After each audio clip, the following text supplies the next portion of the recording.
So, sir, you have been in the United States for last 16 years, being an educationist. You might have seen a lot of differences of how Indian education system is and how the education system there runs.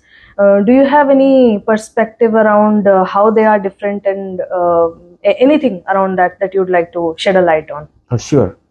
The education system in India and US, they have their pros and cons.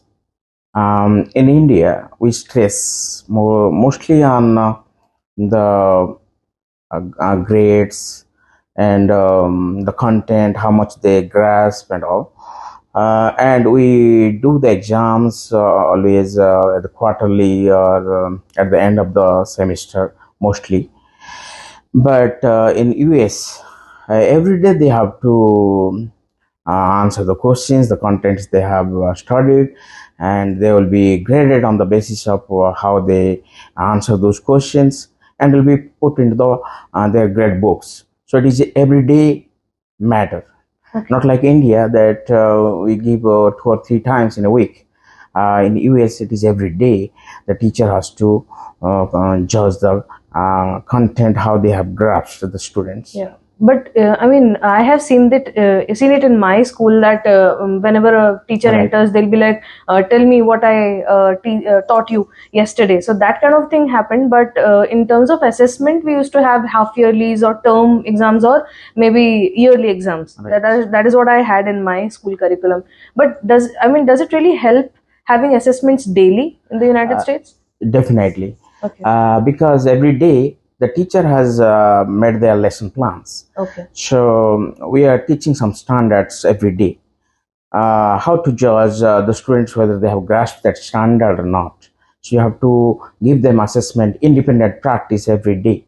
Okay. So from their independent practice, you will judge whether how much percentage of students they learned, how many students they didn't learn, so that you can clarify them in the next class. Okay. So it is must, what I feel. Yeah. Okay. Great. So that is the means pro side Mm-hmm. of education system there. Here we have a prescribed book, but in US they don't have any prescribed book. They have curriculum, they have standards. So we follow those standards. You can follow the content from any book you like, and you prepare your own PowerPoints, you prepare your own assessments and videos, whatever you like to show to the students, so that they can grasp the knowledge. Yeah. So there is no specific book, prescribed book.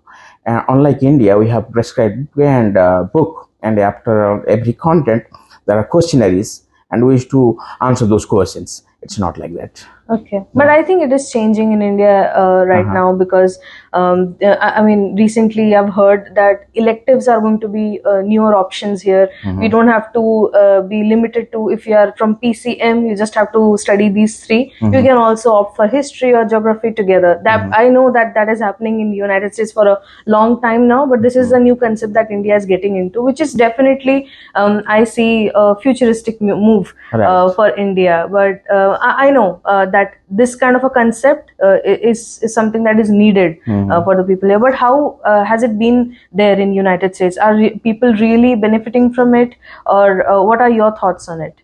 Actually, here we are deciding whether you have to take physics, chemistry, mathematics, or biology separate section. But there, up to 12th standard, they should have a minimum of 24 credits to graduate high school. Okay. So 24 credits means they must have to take the needed classes. Besides, there are some electives. Okay. So they have to take in science particularly, they have to take chemistry, physics, physical science. There should be a minimum 3 lab sciences. Okay. So they may take physics, biology, and chemistry also. Yeah, so they can take all the 3. Okay. So they need 3 lab sciences. There are 4 maths, I think. Altogether, there will be 24 credits required to graduate high school.